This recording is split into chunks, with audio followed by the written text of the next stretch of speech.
Fresh రొయ్యలు, గోదావరి రొయ్యలు.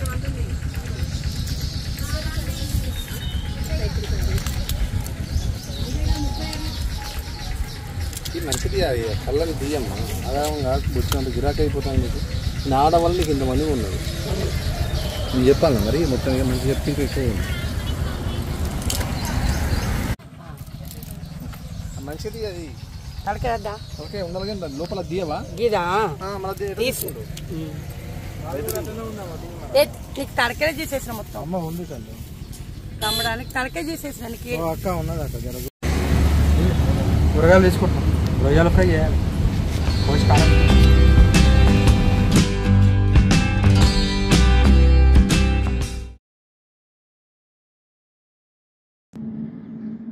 Hi friends, భగత water ఫాల్స్కి వెళ్ళినాం కదా. భగత వాటర్ ఫాల్స్ నుంచి వస్తుంటే గోదావరి ఉంది మధ్యలో.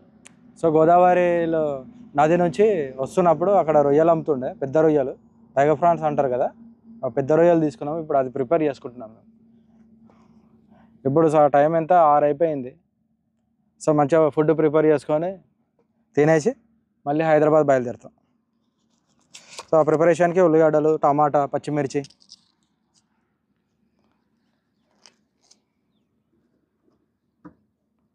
ఇవన్నీ అన్నట్టు చెప్పడం కడుక్కోవాలి. భగత వాటర్ ఫాల్స్ గేటు లోపల టెంట్ వేసుకోవద్దంట, బయట వేసుకోవచ్చు అని చెప్పి అడిగితే వాళ్ళు. చాలా ఎవరైనా వాటర్ ఫాల్స్కి వెళ్ళాలంటే వెళ్ళొచ్చు, బాగుంది.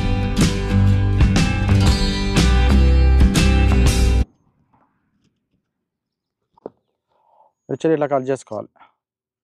మొత్తం చీల్చకూడదు, ఇట్లా చీల్చొద్దు. మొత్తం మధ్యలకు రెండుగా చేయొద్దు. ఖాళీ ఇట్లా మధ్యలకు నరకాలి అంతే.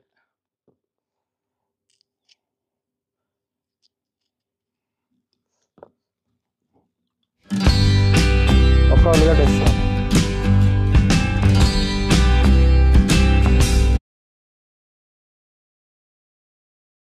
సన్నగా తరుక్కోండి, టైం తొందరగా సేవ్ అవుతుంది. ఎందుకంటే మళ్ళీ దొడ్డు కోసినాం అనుకో ఇవి కాస్త ఉడకడానికి టైం పడుతుంది కదా. సో వీలైనంత సన్నగా తరుక్కోండి.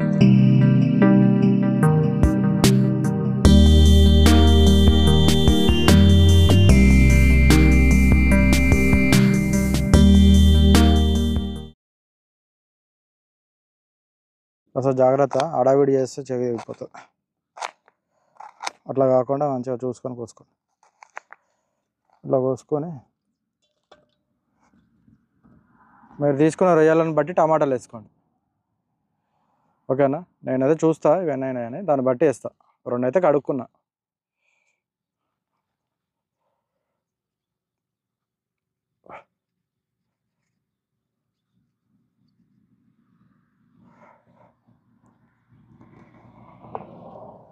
ఇలా పక్కకు పెట్టుకోండి.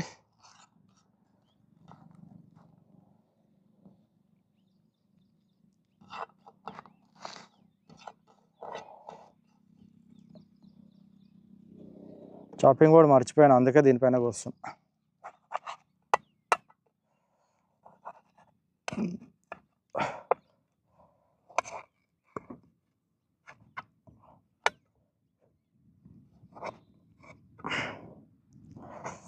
టమాటాలు గట్టిగా ఉన్నాయి చాలా.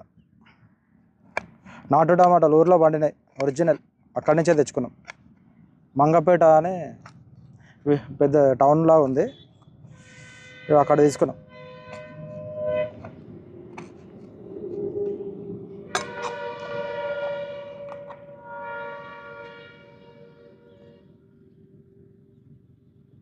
అసలు చాకు కూడా మొండిగానే ఉంది, ఎవరలేదు.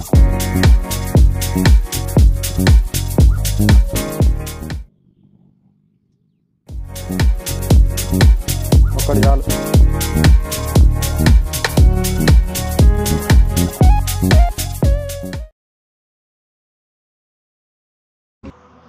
అన్నీ కట్ చేసి పెట్టుకున్నాం కదా. సో రొయ్యల్ని ఫస్ట్ నూనెలో వేయించుకోవాలి. ఫస్ట్ మంచిగా వేయించుకోవాలి వాటిని.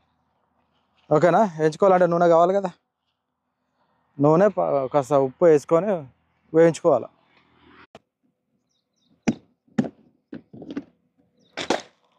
మనకు కావాల్సిన ఏమైనా తీసుకోవాలి. నూనె, పసుపు, ఉప్పు, కారం, జింజర్ గార్లిక్ పేస్ట్, అల్లం ఎల్లిగడ్డ, ఇక మిగతా గరం మసాలా కొద్దిగా. సో ఇందులో కొబ్బరి వేయద్దు, కావాలంటే కొబ్బరి పాలు వేసుకోవచ్చు. ఓకేనా? సో మనం స్టవ్ ముట్టించుకుందాం. స్టవ్ ఇది ములుగు దగ్గర, అంటే ములుగుకి ఇంకా మేము చేరుకోలేదు. ములుగు ఇక్కడ నుంచి 25 కిలోమీటర్లు ఉంది. ఆ మధ్యలోనే మంచిగా ప్లేస్ కనబడింది మాకు. మేము 5:30కి ఇక్కడ ఆగినాము. అన్ని సామాను అవన్నీ తీసుకున్నారు, టైం అయిపోయి. సో మంచిగా అనిపించింది, చెట్లు ఇవన్నీ, పొలము. కావాల్సిన అంటే అక్కడ పక్కనే కిరాణా షాప్ ఉంది. అక్కడ మంచిగా అక్కడ కిరాణా షాప్ ఉంది, చూసారా? మెయిన్ రోడ్డు ఆ పక్కన మేము ఇక్కడ ఆపుకొని వంట చేసుకుంటున్నాం మంచిగా. బయట తినడం ఎందుకు, మన దగ్గర అన్నీ ఉన్నాయి కదా, అందుకని చెప్పి మేము చేసుకుంటున్నాం.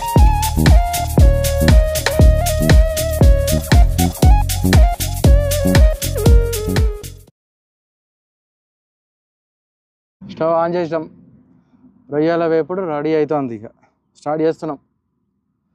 చూసారా? అక్కడ చూపి బావా, సన్సెట్ అవుతుంది. చూసిరా ఎంత బాగుంది కదా.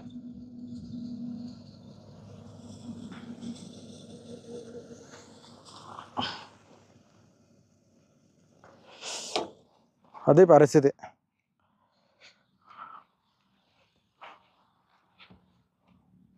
గరిటె తీసుకోవాలి కదా, అందుకే ఇక్కడ వస్తున్నా. ఆయుధం కలపడానికి. సో కుండి వేడెక్కింది కాబట్టి ఆయిల్ వేసుకోవాలి కొద్దిగా. ఇది వేయించుకుంటున్నాం కదా నూనెలో, సో మరీ ఎక్కువ వేయదు, కొద్దిగా వేసుకోండి అంతే. ఎందుకంటే రొయ్యలలో వాటర్ ఉంటుంది కదా, బయటకు వస్తుంది అది మళ్ళీ.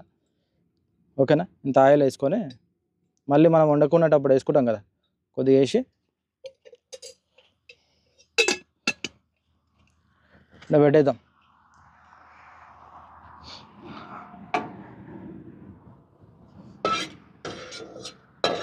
ఆయిల్ ఇట్లా వేడి అవ్వగానే మంచిగా రొయ్యలు వేసుకుందాం. ఇట్లా ఎందుకు వేస్తున్నా అంటే, భగవానికి ఆయిల్ అంటిస్తే ఏమవుతుందంటే అవి మనం రొయ్యలు వేసినప్పుడు అంటుకోకుండా ఉంటుంది అంతే. సో అది వేడెక్కిన తర్వాత మనం వేయించుకున్న రొయ్యలు వేసుకోవాలి అంతే. సారీ, కడుపు పెట్టుకున్న రొయ్యలు ఇంట్లో వేసుకోవాలి. ఇవి కడుక్కోవాలి, దీంట్లో నరం ఉంటుంది ఫస్ట్. ఆ నరం తీసుకోవాలి. ఇక మేము కట్ చేసినాం చూసినారా మధ్యలోకి, ఇట్లా కట్ చేసినాం కదా, దాంట్లో నల్లగా నరం వెళ్తుంది. ఆ నరం తీసేసుకోవాలి. తీసేసుకొని వాళ్ళు వేసుకోవాలి.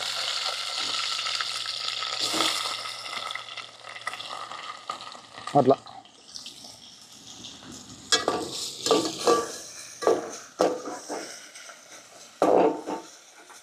ఇట్లా వేసుకొని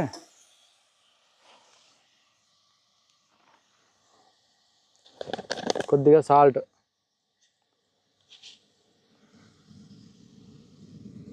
ఎందుకంటే రొయ్యలలో కూడా సాల్ట్ ఉంటుంది కదా, కొంచెం చూసుకొని వేసుకోండి. మంచిగా నాటు రొయ్యలు ఇవి, గోదావరిలో నదిలో వెళ్తున్నాయి. పట్టిరు మంచిగా, ఆడనే పట్టిరు, ఫ్రెష్గా పట్టి ఇప్పుడే పట్టి ఇచ్చేసారు. మంచిగా అనిపించింది, పెద్దగా ఉన్నాయి కదా, సరే ట్రై చేద్దామని చెప్పి తీసుకున్నాం. కాస్త పసుపు, కొద్దిగా పసుపు వేసుకొని మంచిగా నూనెలో వేయించాలి వాటిని. దాంట్లో వాటర్ వెళ్ళిపోయే వరకు వేయించుకోవాలి. చూసారుగా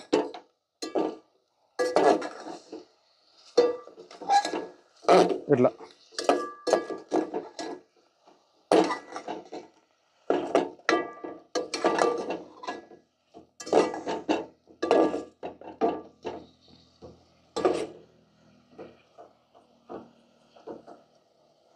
ఇట్లా వేయించుకోవాలి.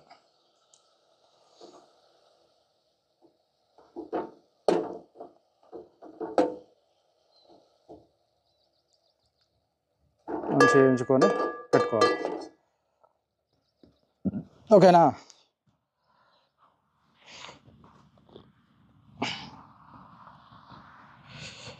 మంచిగా నూనెలో వేగదాకా పెట్టేసుకొని అందులో వాటర్ అంతా అబ్జర్వ్ అయిపోయినాక ఉన్నది కదా ఆ రొయ్యల్లో ఉన్న నూనె నీళ్ళన్నీ ఆవిరైపోవాలి. ఆవిరైపోయే వరకు మంచిగా ఉడికించుకోవాలి.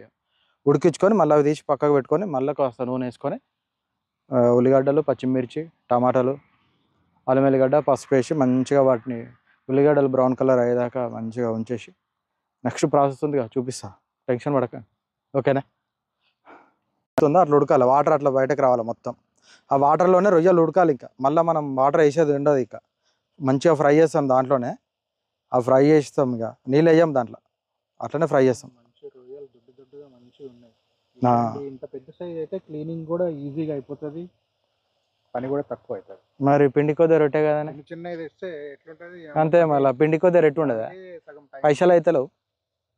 దేనిది దానికే ఉంటుంది కదా పైసలు. సైడ్ వచ్చినాం కాబట్టి మంచిగా నాటు సరుకు దొరికింది. అవును, మనం అక్కడే ఉండుంటే బాగుంటుండే కదా. ఇంకా ఇవి వేరు, ఇవి నాటు డైరెక్ట్ గా గోదావరిలో పట్టిర్రు మంచిగా, పట్టినవి కదా, అప్పుడే పట్టిర్రు మంచిగా. మీరు కూడా ఇట్లా అప్పుడప్పుడు వచ్చి తింటా ఉండండి, బాగుంటుంది, మంచిగా ఉంటుంది కదా. ఊకే ఆడనే హైదరాబాద్ ఉండేవాళ్ళకి, ఇక్కడ లోకల్గా ఉండేటోళ్ళకి కాదు. మళ్ళీ తిట్టుకున్నారు, మాకు తెలుసులేవా భయ్య. హైదరాబాద్లో ఉండేటోళ్ళకి చెప్తున్నాను, అప్పుడప్పుడు రండి, చిల్లవ్వండి, ఇట్లా మంచిగా ఉంటుంది. సరే, అది ఉడుకుతూ ఉంటాయి కదా, మనం రైస్ ప్రిపేర్కి రెడీ చేసుకుందాం. రైస్ చేసుకోవాలి కదా, మరి రొయ్యలు ఉట్టిగా తినాం కదా. సో మేమిద్దరం ఉన్నాం కదా, మా ఇద్దరికి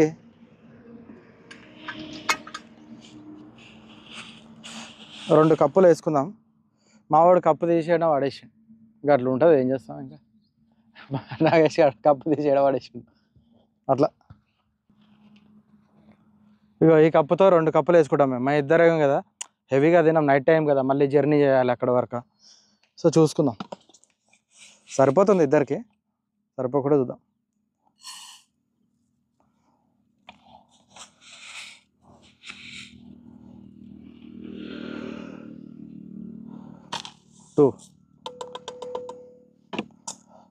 రెండు గ్లాసులు చాలు. ఇంకా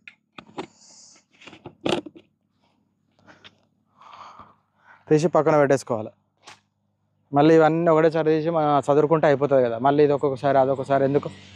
సో మనం మంచిగా తీసేసుకుంటే సరేనా. మళ్ళీ ముచ్చట్ల పడి మర్చిపోవద్దు.